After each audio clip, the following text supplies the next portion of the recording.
kalau orang mau minta maaf sih ya pasti kita akan coba dengar gitu ya, tapi proses hukum sih rasanya akan tetap berlanjut ya.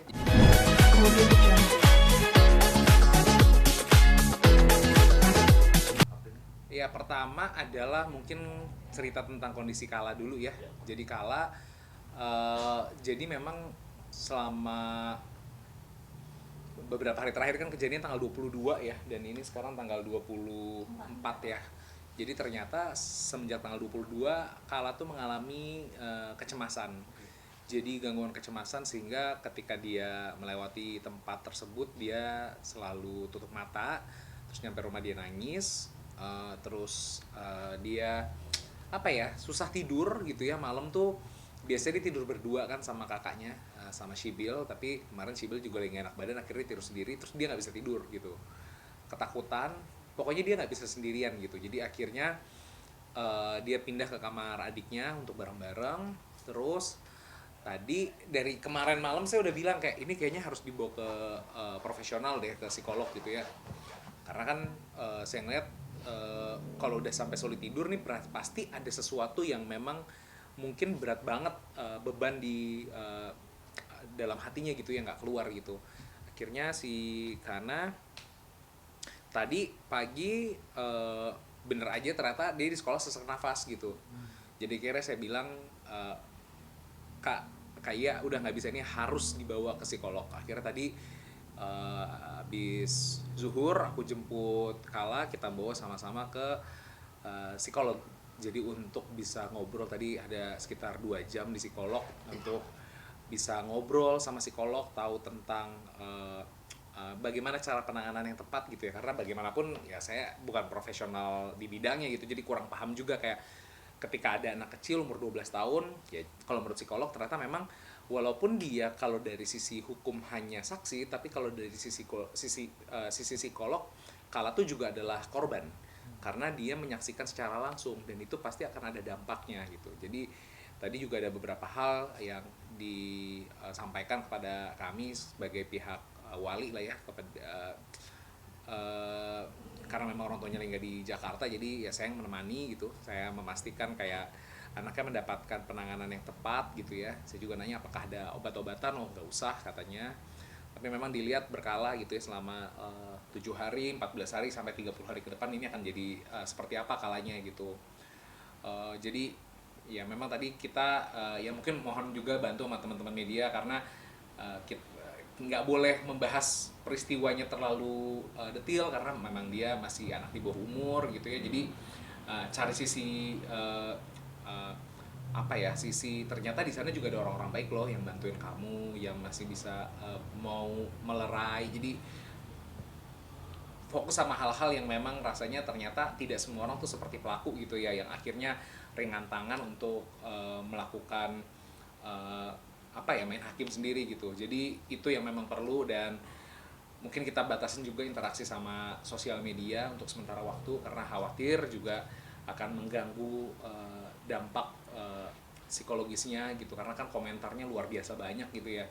Ya kami tahu dari pihak keluarga memang niatnya mendukung gitu ya, cuman yang namanya anak kecil mendapatkan tiba-tiba pertanyaan bertubi-tubi di waktu yang bersamaan udah pasti nggak sanggup untuk nge-handle-nya gitu ya. Jadi ya mohon maaf, mungkin kalau pertanyaan-pertanyaan jangan ditujukan kepada Kala gitu ya. Jadi tidak menjadi beban buat Kala untuk menceritakan, menjabarkan, karena itu satu hal yang tadi dari psikolognya memang itu baiknya dihindari gitu. Jadi nggak perlu anaknya, dan pun nanti kalau misalnya memang dari proses pemeriksaan diperlukan kesaksian Kala, nanti kita juga akan lihat gitu apakah memang diwajibkan atau tidak gitu. Kalau misalnya memang tidak wajib, rasa sih kita dari pihak keluarga juga memilih untuk tidak memberikan keterangan dari pihak Kala gitu ya, karena masih di bawah umur gitu ya, atau juga belum cukup umur sih. Tapi kasus klinikanya dengan Mas Hanumi sudah tahu kondisi Kala sekarang seperti ini? Udah tahu.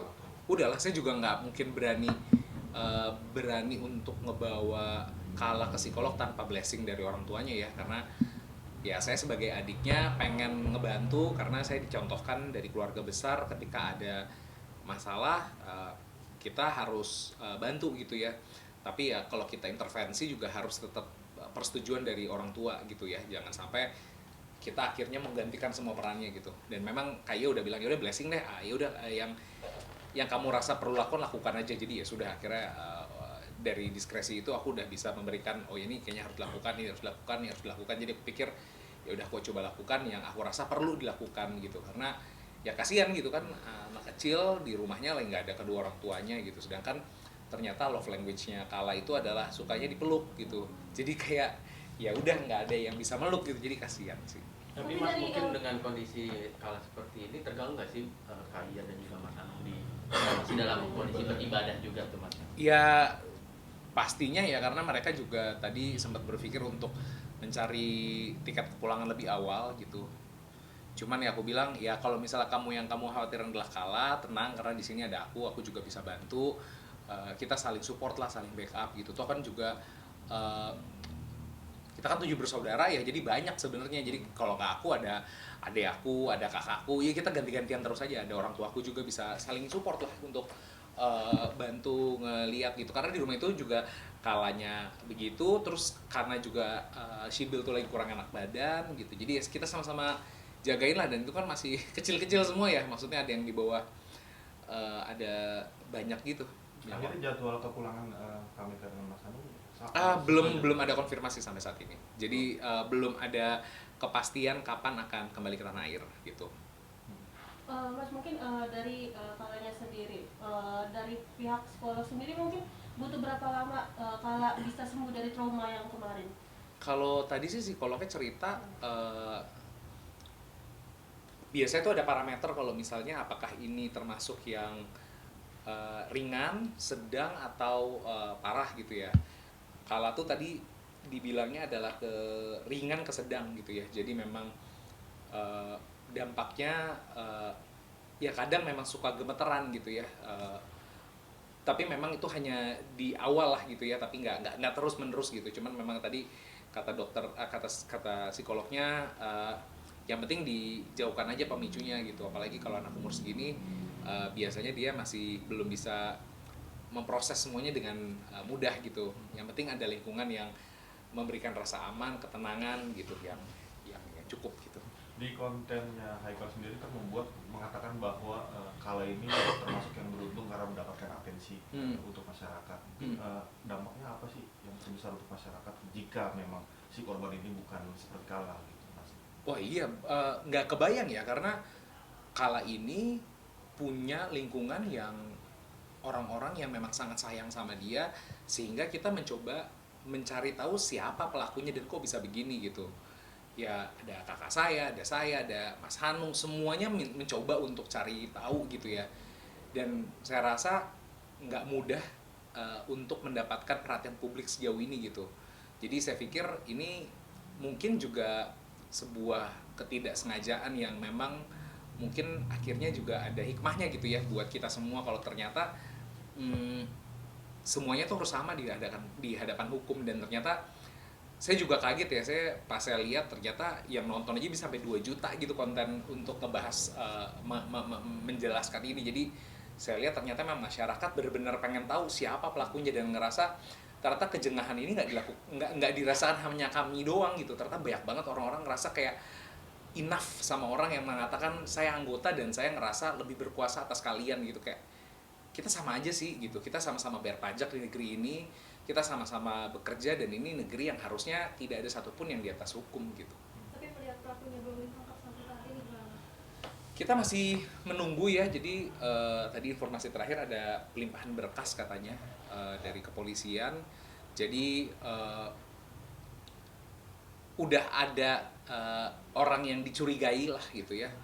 Cuman memang siapa dan bagaimana saya rasa itu akan diupdate secara berkala gitu ya. Saya takut mendahului kepolisian atau pemeriksaan, takutnya ntar malah informasi yang saya sampaikan jadi bias dan belum dapat saya pertanggungjawabkan.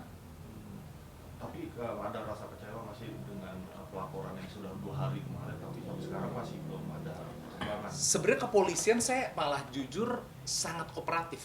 Dari pihak keluarga kami ngerasa polisinya ini sangat proaktif. Jadi hari pertama kami bikin laporan di Polsek Pasar Minggu, di hari itu juga langsung dibawa ke Polda Metro Jaya. dilimpahkan karena untuk mendapatkan pemeriksaan yang lebih komprehensif gitu katanya. Oh ya udah, akhirnya dibawa ke Polda Metro Jaya, terus tadi juga udah diperiksa lagi. Jadi sebenarnya setiap hari itu ada prosesnya gitu, dan mungkin memang nggak semuanya langsung diupdate gitu kan berkala, tapi yang kami ketahui memang tiap hari itu ada prosesnya, dan ya itulah yang bisa saya sampaikan gitu. Mas, dengan adanya kejadian ini sempat ngalamin juga nggak sih pengancaman di sosial media, apalagi kan ini kan pelakunya ini kan masih dalam pencarian ya? Iya, makanya kemarin juga saya sempat sampaikan, anak-anak kan awalnya mereka tetap mau berkendara naik motor ya tiap hari pulang pergi, cuman saya bilang kita ini sebenarnya nggak tahu motifnya ini orang apa gitu ya, apakah memang murni hanya kesalahpahaman di jalan atau ada ketidaksukaan terhadap kami, keluarga kami gitu. Jadi kami nggak tahu gitu, atau nggak suka sama yang bawa motor gitu kan, nggak tahu gitu. Jadi saya udah bilang udahlah jangan dulu naik motor, kita naik mobil dulu, jadi semuanya juga ngerasa lebih aman. Saya juga ngelepasin kalian lebih tenang gitu ya, nggak ada rasa khawatir gitu. Tapi memang sepertinya memang ini adalah anggota sih yang memang menjadi apa namanya pelakunya gitu ya. Jadi mungkin prosesnya jadi lebih apa ya saya sampaikan ya, ini kayaknya memang benar gitu apa yang dia bilang, saya anggota ini emang sepertinya dia beneran anggota gitu. Cuman kita lihat aja seberapa hebat backingannya dia gitu ya. Maksudnya apakah bener dia anggota yang ternyata harus kita sembah sujud semua gitu ya, dan ketika di jalan kita harus cium tangan lihat dia, atau ternyata dia anggota yang sebenarnya sama aja gitu, tidak ada kehebatan di muka hukum. Tapi saya juga udah ngobrol dari pihak keluarga, kami memang memutuskan kayak kalaupun nanti ditemukan orang yang mau minta maaf atau apa itu lain hal, tapi proses hukum harus tetap jalan. Kenapa? Karena jangan ada lagi Faisal dan Kala di kemudian hari. Ini anak mau pergi ke sekolah loh, kok bisa anak pergi ke sekolah mendapatkan ancaman kekerasan di jalan gitu, itu nggak habis pikir gitu. Itu sih. Untuk kondisi dari Faisal sendiri seperti apa Bang? Karena kan yang kita ketahui bahwa sempat terjadi pemukulan ya, dan sampai bagian kepalanya itu mengalami cedera ya? Betul, terinjak lehernya kan. Jadi ada proses memukul. Jadi ada pukulan pertama yang memang video yang tersebar kan, yang tersebar adalah udah dipukul, terus dia jatuh, terus akhirnya dia bangkit lagi. Pas dia bangkit, dia mau samperin tuh orang, mau membela diri, dijatuhin lagi, diinjak lehernya, dia berdiri lagi, Faisal mencoba mukul orangnya, tapi orangnya jauh lebih besar dan ternyata orangnya berisi, badannya lebih tegap, ya udah gitu. Dan skillful sih rasanya ya, maksudnya ini bukan orang yang, kan kita bisa lihat ya, ada yang memang jagoan di jalanan yang memang tidak terlatih untuk membela diri, sama orang yang memang terlatih gitu. Dan ini sepertinya orang yang sangat terlatih untuk membela diri gitu. Hasil visum polisi belum menerima katanya. Oh gitu? Iya. Harusnya sudah ya, karena kemarin tuh sudah dilakukan langsung gitu. Tapi hari ini memang Faisal juga lagi memberikan keterangan lagi di pihak di tempat Faisal lagi memberikan keterangan lagi. Jadi ya kita tunggu aja prosesnya seperti apa. Mau sampai berapa lama nih Mas menunggu proses ini, jika nanti suatu saat belum ada perkembangan sama sekali, mungkin ada tindakan lainnya, langkah hukum selanjutnya? Jujur sampai saat ini kita juga belum menunjuk pengacara ya, maksudnya siapa yang akan mewakilkan kita, karena kita pikir ini kan sebenarnya kasus sangat sederhana ya.